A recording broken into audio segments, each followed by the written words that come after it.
দেখতে পাচ্ছি সেই বাতাসে, যে বাতাসকে বাংলাদেশের দুর্গন্ধ ছড়িয়েছিল এই শেখ হাসিনা।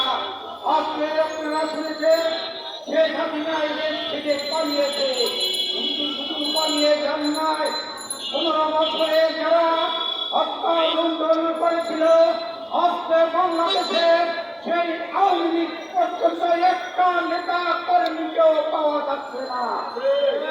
বন্ধুরা, আপনারা জানেন এই বাংলাদেশে যদি আয়নাঘর প্রতিষ্ঠিত হয়, সেই আয়নাঘরের খবর আমরা এই প্রেসক্লাবের সামনে, জনগণের সামনে উপস্থাপন করেছিলাম।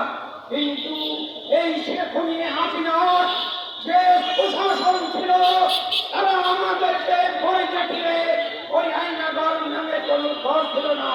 কিন্তু আপনারা দেখেছেন এই শেখ হাসিনা পালিয়ে যাওয়ার পরে এই বাংলাদেশের একজন বাংলাদেশের এবং জনগণের নেতা আবুল কাসেম সাহেবের ছেলে ওই আয়নাঘর থেকে বেরিয়ে এসেছে।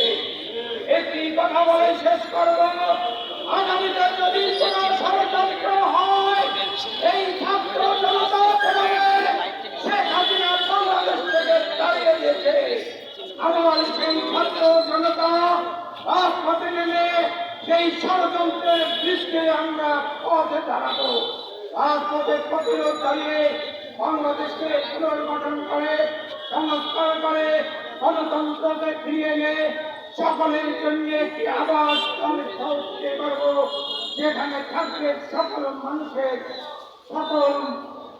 মানুষ সেখানে অস্বাধীনভাবে কথা বলতে পারবে। আমি এই আশা ব্যক্ত করে শেষ করছি। বাংলাদেশ জিন্দাবাদ।